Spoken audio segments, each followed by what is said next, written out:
շարժման վարչապետի միասնական թերթասու Վազգեն Մանուկյանի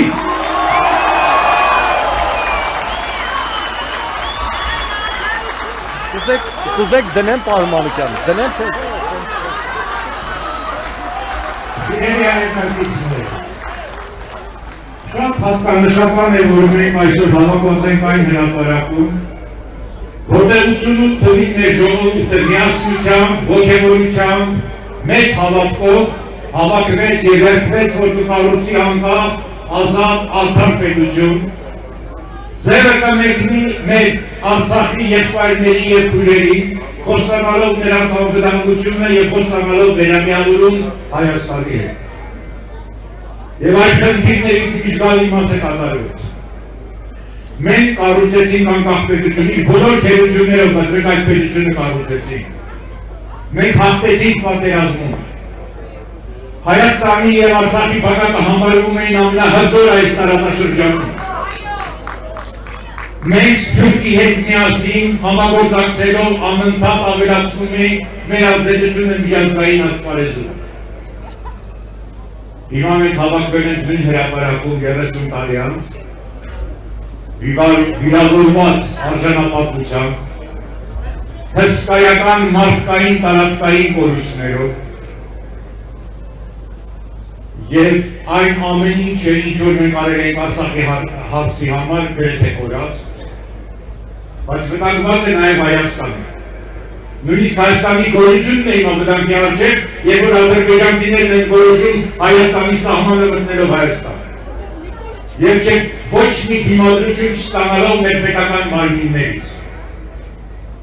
Սա է վիճակը։ Հարմարվեք այդ վիճակին։ Այն խնդիրները, որ դրված են 88 թվին նորից դրված են, եւ այդ բոլոր խնդիրները պետք է լուծվեն։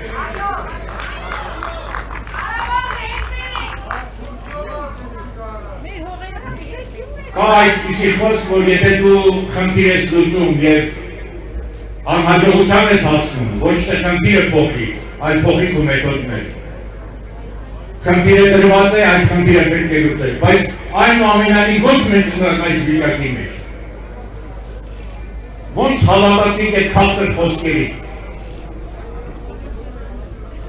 Ինչ կատարվեց Հայաստանի հետ, բազմիցս որ կրկնվեց։ Մենք թշնամացանք իրար դեմ։ Մենք թշնամացանք Հայաստանի Արցախի, մենք թշնամացանք հին ու նոր, մենք թշնամացանք սև ու սպիտակ, ազնի ոչ ազնի։ Եվ առաջի քայլերից մեկը Նիկոլը եղավ գլխատել Արցախի բանակը։ Արցախի լավագույն հրամանատարները, որոնք ոչ միայն փորձ ունեին եւ տիրապետում էին, մինչեւ հիմա իրենք կանգուն վիճակում էին, նրանք հեռացվեցին այդ բանակից։ Երբ պատերազմի ժամանակ Ղարաբաղում էին, նրանք սպասում էին դռան մոտ, Նիկոլը ցուցակել դրել է ով իրավունք ունի մտնելու շտաբ։ Եվ գեներալներ իրավունք ունեին շտաբ մտնելու։ Վարկաբեկում էր Հայաստանի բանակը։ Մենք կորցրեցինք բոլոր մեր դաշնակիցներին։ Ռուսաստանի պես հզոր դաշնակիցը կորցրեց վստահությունը մեր նկատմամբ։ Չինաստանը իրենցը շուր տվեց, Իրանը մեզ չէր վստահում։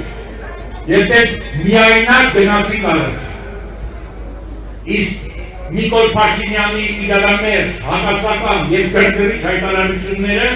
ամեն օրով մոտեցնում էին մեծ պատերազմի։ Պատերազմը սկսվեց։ Հենց առաջի օրվանից անգրագետ և երբեմն դավաճանական որոշումներ։ Եվ մենք հասանք այս վիճակի։ Մենք կարող էինք կանխել պատերազմը։ Մենք կարող էինք հաղթել պատերազմի ժամանակ։ Մենք կարող էինք շուտ վերջացնել փոքր կորուստներով։ Այդ ամենը չեղավ։ Եվ հիմա դրան ավելանում է միակ երկրորդ հայտարարությունը։ Աշխարհում ոչ մի ժողովուրդ չի կարողանում հասկանալ հայերին, որ այն առաջնորդը, որ իրանց հետևողականորեն տարավ պարտության, մինչև հիմա դեպի մոտ է։ Այդպիսի բան աշխարհում չի լինում։ Բայց դա միայն արժանապատվության հարց չի։ Իր ամեն օրը մեզ ամիսներով հետ է գցում։ Ոչ միայն կազմվածահար է կառավարությունը, այլ նրանք ուղղակի ոչ մի ազգային ձգտումներ չունեն։ Ես ես ասեմ համաշխարհային ձգտումներ չունեն, մարդիկ են, որոնց մեջ ոչ մի դոպ չկա։ Ոչ մի բանի պիտանի։ Ու ինչքան շուտ մենք դրանց հեռացնենք, այնքան արագ կգնանք նորից այն ճանապարհով, որով 88 թվին գնացինք եւ հասանք հաղթանակներով։ Եվ Նիկոլ Փաշինյանը մի բան պետք է հասկանա, որ այս շարժումը, որը ստեղծված է, ինքը ինչքան շուտ հրաժարական տակ կամավոր, այնքան իրան դա։ Շարժումը չհաղթեց, գազազատ ժողովուրդ իրան կհոշոտի։ Այս շարժումը այն ճանապարհն է, որը հնարավորություն է տալիս քաղաքակիրթ ձևով փոխել իրավիճակը Հայաստանում։ Ձախողվեց ավելի վատ է լինելու, բայց ինքը բոլոր դեպքերում գնալու է, հարց չկա։ Հիմա ձևավորվելու է ժամանակավոր կառավարություն, որոնք պետք է լինեն այդ կառավարության խնդիրները։ Ես փորձեմ մի քանիսը թվարկել, հիմա ժամանակը չի շատ մանրամասն այդ հարցերի մասին խոսել, ես կթվարկեմ, բայց այդ խնդիրները ոչ թե թվարկման կարգով են լուծվելու, այլ պետք է լուծվեն բոլորը զուգահեռ իրար հետ միասին։ Առաջինը այն համաձայնագիրը եռակողմանի, որը ձևավորված է որպես հայտարարություն։ Մենք երբեք չենք հաշտվել այդ փաստաթղթերը։ Բայց այդ փաստաթուղթը աշխատում է դե ֆակտո, փաստորեն աշխատում է, եւ մենք չենք կարող այն փոխել, չենք կարող հրաժարվել դրանից։ Դա կնշանակի պատերազմ Ադրբեջանի եւ Թուրքիայի հետ, դա կնշանակի նաեւ քրոություն ռուսական խաղաղ զորքերի հետ։ Եվ մենք հիմա Նիկոլիշներին ոչ մի այդպիսի վիճակ չունենք, սկիզբը չենք կարողանում պարել։ Այս վիճակումի չենք անել, բայց այդ պայմանագիրը կազմված է բավականին խնդիր, շատ բաց հողումներով և չի գրված է տասնյակ էջերքերին, թե ոնց է դա մեկնաբանվելու,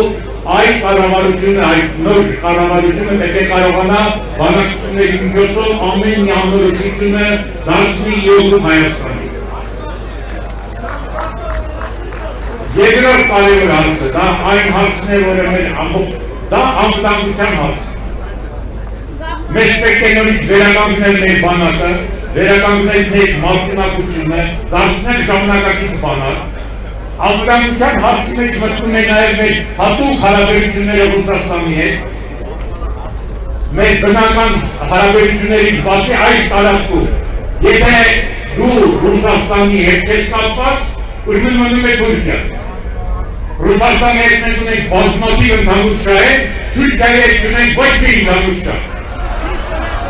Եվ բոլոր այն մարդիկ, որոնք ասում են դրանք Թուրքիայի հետ հիմա խոսեն, Ռուսաստանի հետ խոսեն, դրանք ուզած թե չուզած, կամա թե ակամա ծառայում են Ստամբուլ շահերին։ Բայց Ռուսաստանից բացի մենք ունենք էլի դաշնակիցներ։ Պետք է վերականգնել այդ դաշնակցային հարաբերությունները, վստահությունը։ Թուրքիայի դեմ մեծ ուժ է համակրել։ Աշխարհը չի ներելու Թուրքիային իրան դրսիությունները։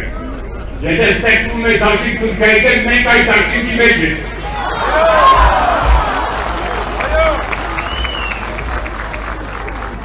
Եվ նաև պետք է նորից վերականգնենք Մինսկի խմբի, մենք նորից պետք է մտնենք բանակցային պրոցեսի մեջ։ Մեզ համար դա շատ կարևոր է։ Ես երրորդ հարցը, որը երրորդն եմ ասում, բայց որի կարևորագույն հարցերից մեկն է, դա մեր անհայտ կորածները, մեր գերիները, վիրավորների հարցը, զոհված զինվորների ընտանիքների օգնելու հարցը, այն փախստականներին օգնելու հարցը, որոնք որ մեկ մեղքով վերջով հայտնվեցին Հայաստանում որպես փախստական։ Եվ նաև ստեղծել պայմաններ Արցախում, որպեսզի այն մասը, որը մեր ձեռքում է դեռ այդ բնակիչները կարողանան վերադառնալ։ Դա պետք է լինի կառավարության ամենօրյա աշխատանք։ Կարևորը հարց է նաև հաջորդ հարց։ Դա Հայաստանի մթնոլորտի առողջացումը։ Հայաստանի մթնոլորտի առողջացումը միայն այն չի, որ եկեք իր հետ ավելի բարի լինենք։ Հայաստանում աշխատում են արտաքին ազդեցություն ունեցող ուժեր, որոնք պիտավորան պարապտում են մեր ժողովրդին։ Իրանք նպատակը մեր ժողովրդի լավն ու վատը չի։ Իրանք մեր ժողովրդի միջոցով 2.5 տարի լուծում էին իրանք գեոպոլիտիկ հարցերը։ Մեզ օգտագործելով որպես խաղալիք։ Պետք է մաքրել այդ դաշտը և մեր առջև ինչքան մեծ խնդիրներ դնենք,